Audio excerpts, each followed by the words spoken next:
Today we will discuss other protocols for third embryo transfer, endometrial preparation. Downregulated cycles, HRT cycles, are most commonly used protocol for endometrial preparation for third embryo transfer. It is suitable for both type of patients, irregular cycle as well as regular cycle. It is used especially when the endometrium is thin with other protocols. In downregulated cycle, the agonist is started from the mid-luteal phase or after 2 weeks of OCP with 5 days of overlapping. The most preferred agonist preparation is a depot preparation to keep the hassle-free injection, but you can give agonist daily also. Once she gets the menses, confirm the downregulated E2 progesterone and confirm the endometrium should be less than 5 mm. Once you confirm a down regulation, the estrogen preparation should be started from preferably from cycle day. In all HRT cycles, whether you downregulate or you do not downregulate, preferably the estrogen should be started from day 1. Now there are different schedule, different estrogen preparation and different way of giving estrogen. There are some centers who prefer the similar doses right from the beginning of the estrogen from the early phases till you start the progesterone. There are most of the centers who prefer stepwise increment to mimic the natural cycle. There are few centers who have got the fixed schedule, which we will be discussing little later. Most commonly, the estradiol 1 milligram twice a day, it is started from cycle day 1 and increment every 4 to 5 days up to 6 milligram per day. Again, there are few centers who keep increasing the dose up to 12 milligram. But if the estradiol 6 milligram per day is not able to increase the thickness of the endometrium, the higher dose are less likely, unless in a very rare cases where the receptor has become resistant, and sometimes the increment in the dose can help. When the endometrium is ready, that means the thickness is triple line endometrium, thickness is more than 7 mm, serum estrogen level is adequate, that is more than 150 picogram, the agonist to be stopped if it was given short acting daily. Otherwise, there is no problem. And at this point, the progesterone to be started thereafter. There is one fixed dose protocol in which the transdermal 17 beta estradiol patch, which delivers 0.1 milligram per day, or estradiol transdermal cream, commonly available in India in the name of Estragel by Basin Pharma can be used. In the first week, the daily dose is 0.2 milligram. That means 2 application. Next 4 days, daily dose is zero point 0.3 milligram. That means 3 application. Next 4 days, daily dose 0.4 milligram. 4 application. So it's incremental dose. From 12th day, additionally estradiol vaginal tablet 1 milligram vaginally on alternate day to be inserted. In India, the company name Walter Bushell and trade name is Wellest, which is a micronized tablet which can be used vaginally for this purpose. From 15th day, reduce the transdermal dose or transdermal cream dose 0.2 milligram. Start progesterone 50 milligram intramuscular in oil or vaginal micronized 200 milligram 8 hourly from that day. Day 3 embryo, thawed on 17th day and transferred on 18th day. What they observed that wide range of E2 levels not associated with implantation and pregnancy rate. The early secretory estrogen to progesterone ratio not associated with the results. There was no correlation of serum E2 and endometrial thickness. There was no correlation between endometrial thickness and results. They found all the patients had trilaminar endometrial pattern with this fixed dose. So the take-home message is, if you are finding in HRT cycle trilaminar good endometrium, you should not worry too much about thickness, estrogen level and other parameters. There are different routes to supplement estrogen. The most commonly used is a oral route. But although it is a convenient, there are certain disadvantages. It gives lower serum level as compared to other routes. It affects liver metabolism, lipid profile, coagulation factors, and it increases the risk to a cardiovascular diseases. The advantages of other routes like patches or transdermal cream or vaginal tablet, all these changes mentioned do not occur as it avoids first liver pass with longer half-life and higher estradiol to estrone ratio, which benefits. There is one hypothetical disadvantage of vaginal route.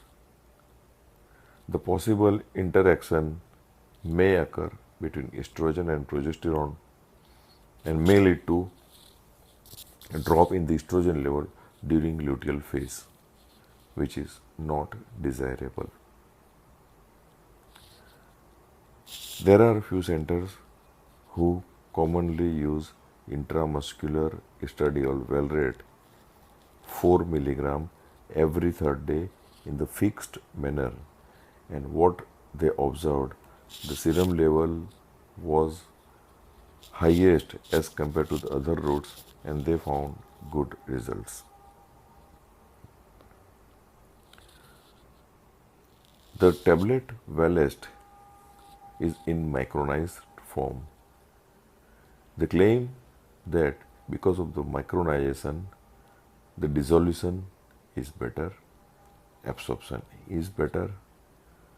It increases the bioavailability markedly and desired clinical efficacy is obtained.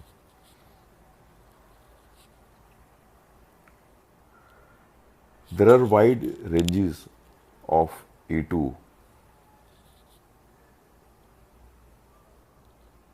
applied and different center below a different cutoff. But it has been observed that the wide range of 177 picogram to 2000 picogram, the pregnancy get established.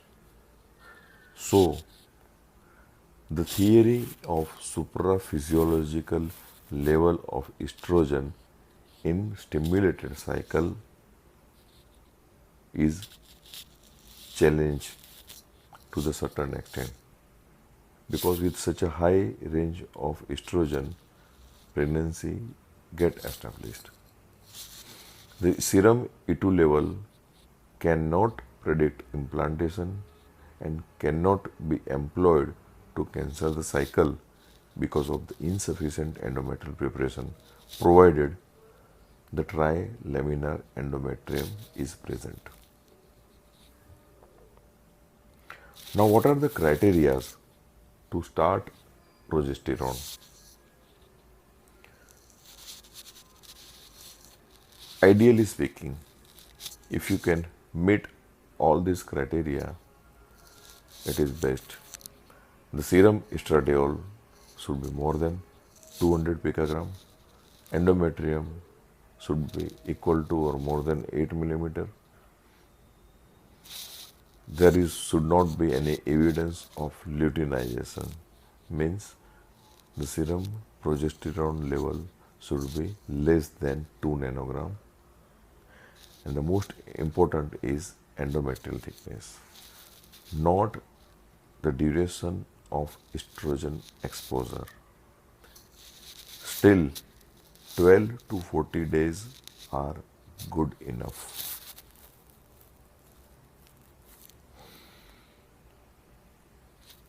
There is one paper who measured the endometrial wave to decide the day of thaw.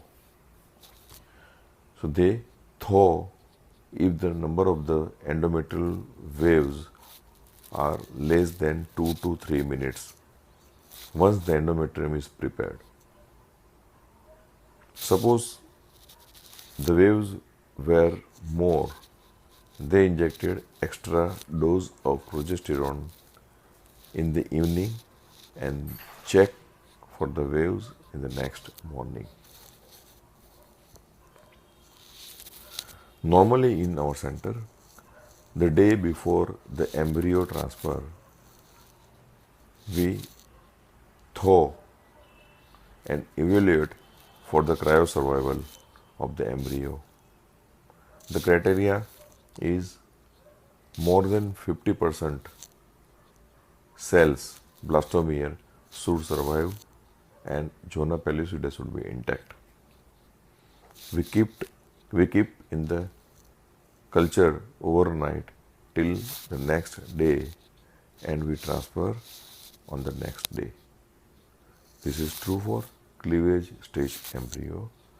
For blastocyst, we thaw 3 to 6 hours before the time of transfer. There are different progesterone preparation which can be used in HRT cycle. The uterine contraction reduces within 24 hours of intramuscular progesterone in oil. The serum concentration of progesterone is higher after intramuscular and half-life is more than 1 day.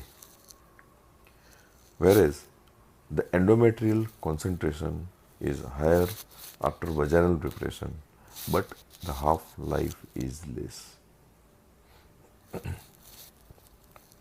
When you are using vaginal preparation, the long gap reduces the relaxing effects of vaginal progesterone, so it is always to be given 8-hourly interval.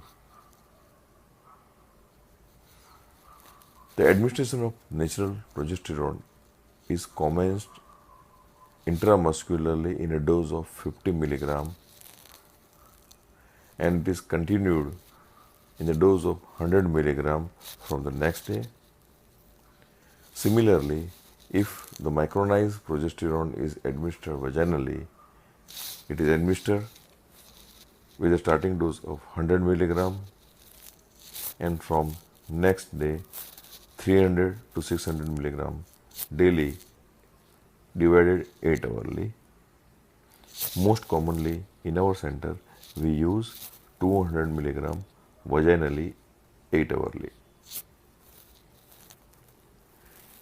It is also been suggested that in HRT cycle initially progesterone should be given by intramuscular for 7 days till implantation period is covered and then switched over to vaginal preparation for convenience. Because in implantation period we do not want any fluctuation, major fluctuation in the progesterone, serum progesterone level, and intramuscular progesterone gives a steady serum level. So during implantation period it has been suggested that for 7 days the injectable progesterone should be given. There are 2 retrospective reports from China. They have shown equal efficacy of oral dydrogesterone with vaginal and intramuscular progesterone preparation in FET cycle. There are many centers who do bombarding in the progesterone. They give all possible preparation. They advise the patient to insert micronized progesterone. Same time they continue with the intramuscular injection either daily or every second day or third day. Besides that, they advise oral dydrogesterone. This is not fair and this can be damaging. 2 recent retrospective studies, they have shown that increasing intramuscular P-dose progesterone, achieving higher progesterone level more than 20 nanogram on the day of transfer of single euploid blastocyst were associated with the lower pregnancy and live birth rate. A very recent research shown that mid-luteal progesterone level ideally should be between 15 and 13 nanogram per ml for maximize result. So we should control in prescribing progesterone support in third embryo transfer cycle. Now we will discuss a delayed ET or personalized ET. Normally the window of implantation in HRT prepared cycle is relatively consistent. But the recent data from transcriptomic microarray and simple histological dating have shown that there is a delayed receptive phase in approximately 25% of the cases. So, the cases of recurrent implantation failure, if we delay the ET for day, may lead to improved implantation rate.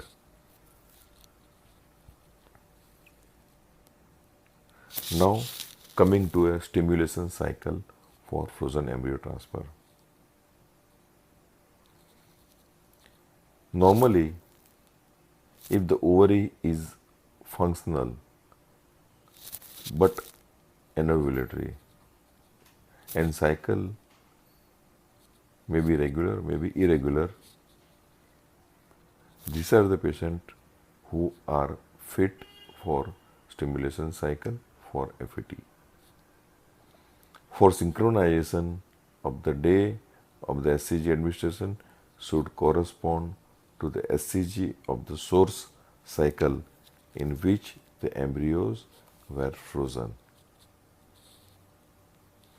Commonly, letrozole is used for stimulated cycle. Of course, letrozole is banned in India, so it cannot be used. Instead of that, one can try anastrozole. For those patients having irregular cycle, the letrozole 5 mg from day 3 to day 7 and HMG 150 from day 7 daily. The monitoring of the follicle and endometrium is done as modified natural cycle.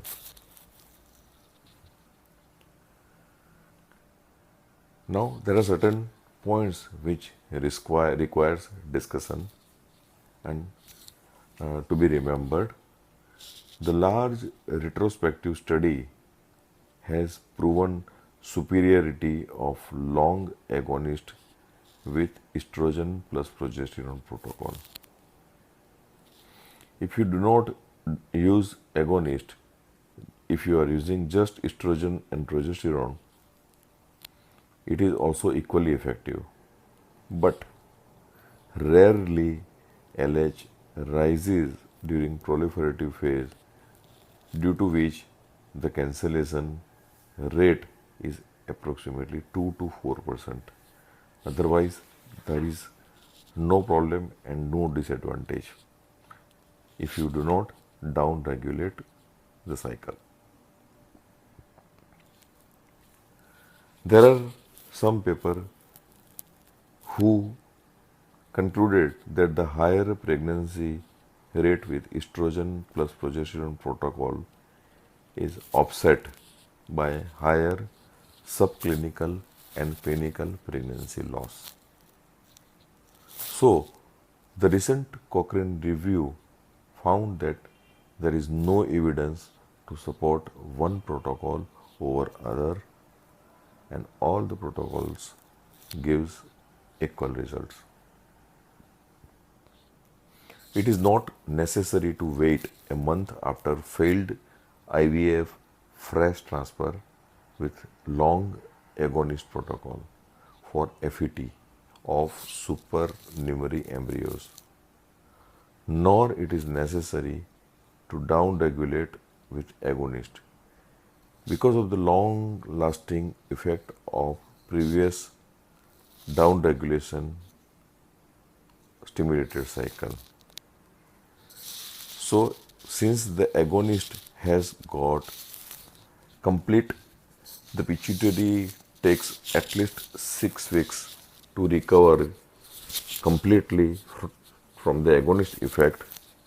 If you are planning back to back the frozen embryo transfer after stimulated cycle with the agonist protocol, there is no need at all of agonist downregulation. The Ultime et al. Concluded in very recent study based on receptive transcriptome that the artificial endometrial preparation with estrogen and progesterone alters more than improves transcriptome. So, they suggested natural cycle transfer in the group of the patient who were having recurrent implantation failure.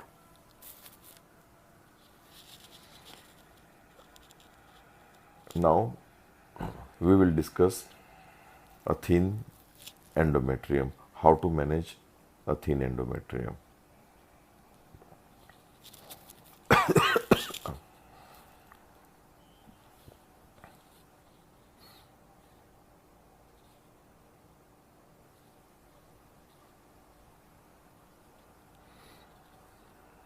For endometrial evaluation of thickness, transvaginal sonography provides a rapid, non-invasive means. And as we discussed earlier, the thickest part of the endometrium should be measured. The endometrial receptivity that depends on endometrial thickness. Ideally, 6 mm for IUI, 7 mm for fresh transfer, and 8 mm for frozen embryo transfer. Another important thing is endometrial pattern, which we described in previous talk. The pattern described by the Grunfeld, type 1, type 2 and type 3. Volume. The endometrial and subendometrial blood flow. Normally the endometrial 7 to 14 mm thick is favorable for pregnancy outcome. The endometrial thickness gives very high negative predictive value. Less than 6 mm associated with 100% negative predictive value for conception, but the positive predictive value is poor. Now, what are the causes of thin endometrium? It can be poor follicular development leading to a less estrogen secretion. It can be endometrial resistance to estrogen. It can be a reduced blood flow to the uterus, endometrium. It can be overexposure to testosterone, or it can be a permanent damage to a basal endometrium because of the various reasons.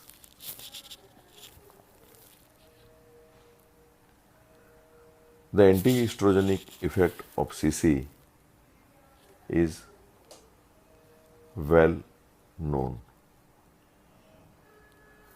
The reduced blood flow, the high blood flow impedance of uterine radial arteries. The uterine blood flow is important factor for endometrial growth.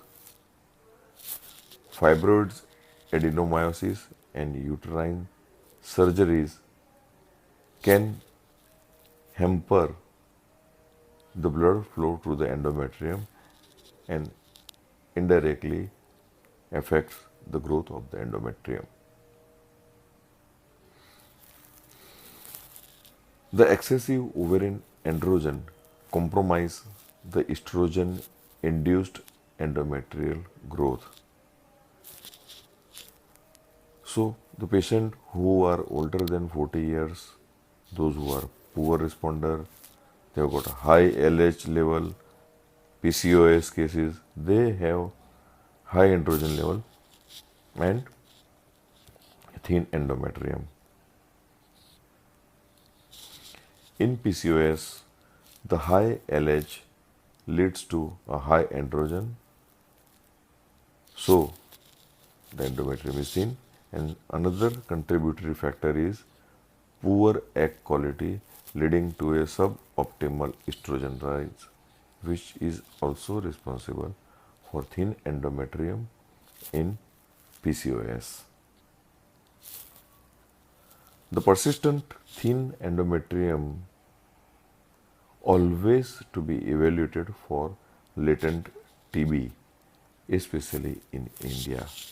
In India, recurrent implantation failure commonly occurs because of the latent TB. So if you look into a hysteroscopy, there is no appearance which can be described as diagnosed tuberculosis. But If you are finding pale endometrium, the intrauterine synecdoche of varying grade, completely obliterated cavity by adhesions. If you find granulomatous appearance, there is poor distensibility, narrowed uterine cavity, this all finding will give some clue about the tuberculosis. The severe endometritis is another common factor, neglected factor for thin endometrium causing implantation failure. Severe endometritis causes permanent damage to the basal endometrium. It can be because of vigorous curate leading to synecdoche or amenorrhea, where the endometrium cannot be regenerated. So, what is the ideal endometrium?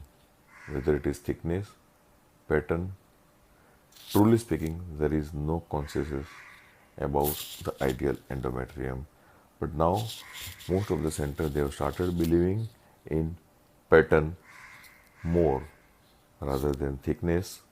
If the trilaminar endometrium is there, you can compromise little bit on thickness before starting progesterone. So what are the principles of treatment of thin endometrium in infertility? 1. To increase the estrogen level in endometrium, and 2. the blood supply to the basal endometrium.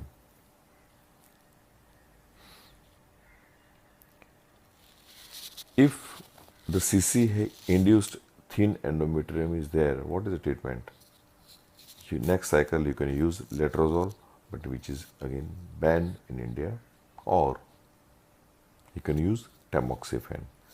Tamoxifen improves endometrial thickness and live birth rate in patients with thin endometrium due to CC.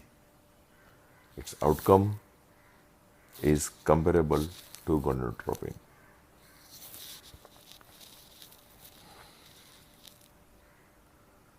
The estrogen supplementation for thin endometrium, dose, regimen, type vary widely with a little consensus. It does improve endometrium, but no change in the pregnancy rate. The use of the estrogen is mandatory in hormonal replacement cycle for FET, but in stimulated cycle there is hardly any role. The vitamin E, which is to be given 600 milligram orally daily, but it should be started and continued for at least 3 to 4 months.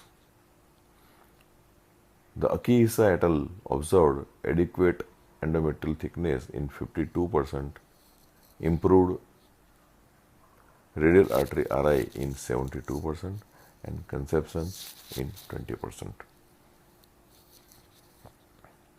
L-arginine is another molecule which increases the endometrial blood flow. It is to be given in 6 gram doses from the first day till trigger. The 67% of the patient had improved endometrium more than 8 millimeter. Sildenafil augments the action of nitric oxide on vascular smooth muscles. It improves uterine blood flow.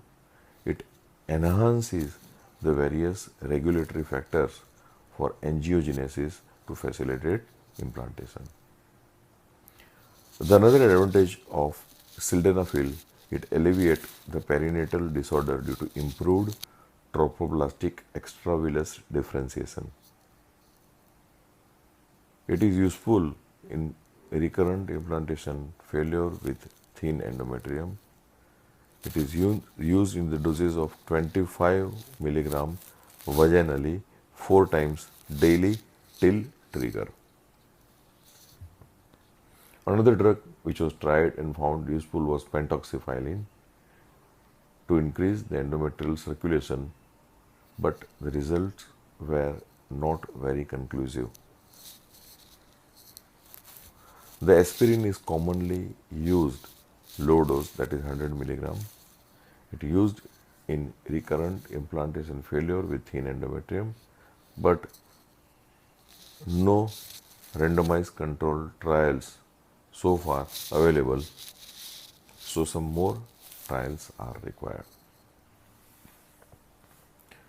Now another molecule, CGCF, is commonly getting accepted by all IVF center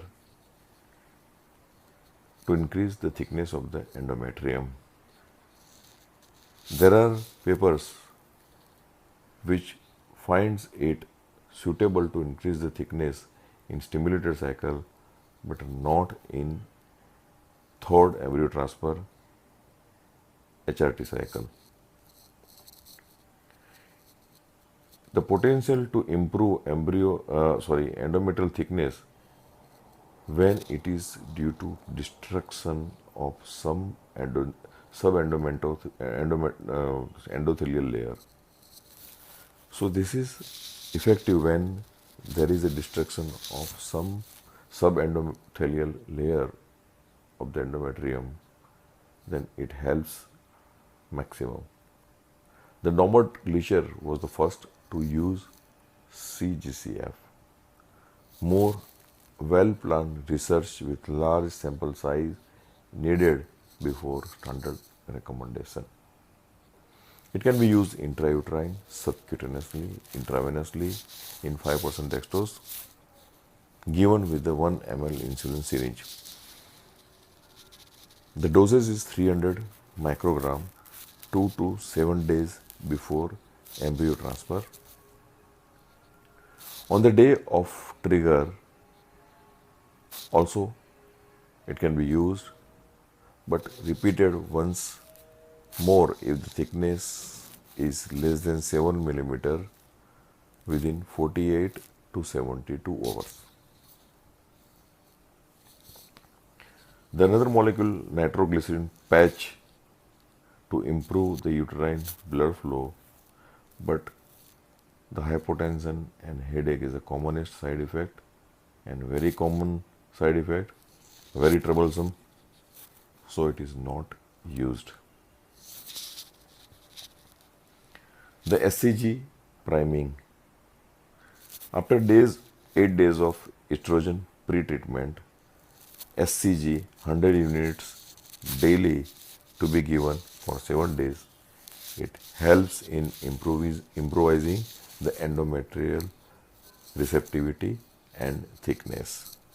Since the endometrial have SCG receptor and there is a direct effect of SCG on the endometrium. The steroids, heparin, intralipids, IVIG is not used routinely, may be useful in thin endometrium with recurrent implantation failure or recurrent pregnancy loss. Neuromuscular electric stimulation may be effective, but further studies are needed. The autologous PRP, platelet-rich plasma. In FET cycle, PRP is prepared from autologous blood by centrifugation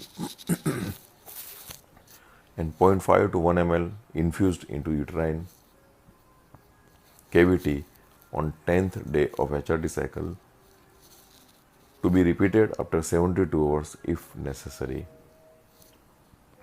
It has been observed it successfully increased the thickness and pregnancy observed in many of the patients while study. Another is a EM gas irrigation. The gas mixture of CO2 and N2 endometrial irrigation on cycle day 7, 9, 11 at the pressure of 1.3 atmosphere in a volume of 5 to 6 cubic centimeter. They found it effective in all cases of study and can be recommended to failed cases of IVF due to thin endometrium. We do not have any experience of this this treatment. The neuromuscular electric stimulation, very recent experiment, however, more work needed before recommendation. The endometrial scratch, again it is becoming commonly accepted treatment to increase the endometrial thickness and improvising the implantation. Endometrial scratch causes tissue injury which induces the stem cells differentiation and increase the receptivity by partially new endometrium free of epigenetic defects. It induces the decidualization of endometrium, releases the cytokines, growth factor and macrophages.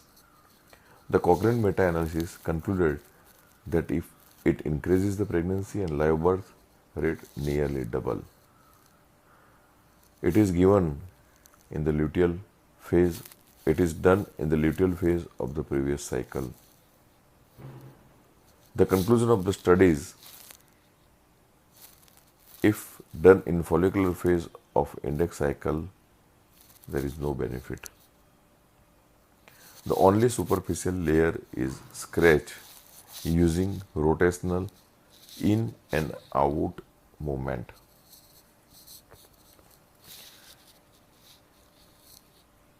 Recently, the stem cells therapy is used for endometrial reconstruction. The persistent thin endometrium with repeated pregnancy failure, treated cases of TB with thin endometrium, Asherman syndrome, grade 3. These are the ideal cases to be recommended for stem cell therapy. Recently, they used autologous bone marrow stem cells with success. The intrauterine and intravenous administration of autologous stem cells and platelets freshly isolated from patient improves implantation. Lifestyle changes are very important. Smoking, alcohol and high BMI, that is obesity, has got negative effect on endometrium. If you review the recent literature, the thin endometrium in soft protocol using CC does not appear to negatively affect the implantation. The presence of thin endometrium does not influence pregnancy rate when high quality embryos are transferred. Pre-ovulatory endometrial thickness and pattern had no value in CC induction cycles. These are the conclusions of various studies. Before implementing them in the practice, further trial and firm recommendation is required. The letrozole IUI in unexplained infertility, thin endometrium does not influence the outcome and shows better result as compared to a other woman with similar follicular profile. The endometrial disruption does not improve implantation in who have failed transfer of euploid blastocyst. The endometrial injury resulting in adhesions in subsequent cycle and slowing the endometrial development in some of the cases, so it can be harmful. In one study, the endometrial injury before 6 cycles found to be more beneficial.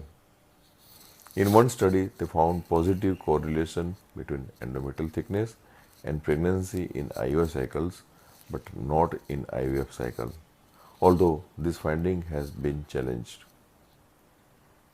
After controlling for embryo quality, endometrial thickness at the time of trigger or ET day had no significant correlation with implantation rate or outcome. However, type 3 endometrium pattern had low implantation rate. The enclomiphene has no advantage on the endometrium. Next time, we will continue on the same topic. Thank you.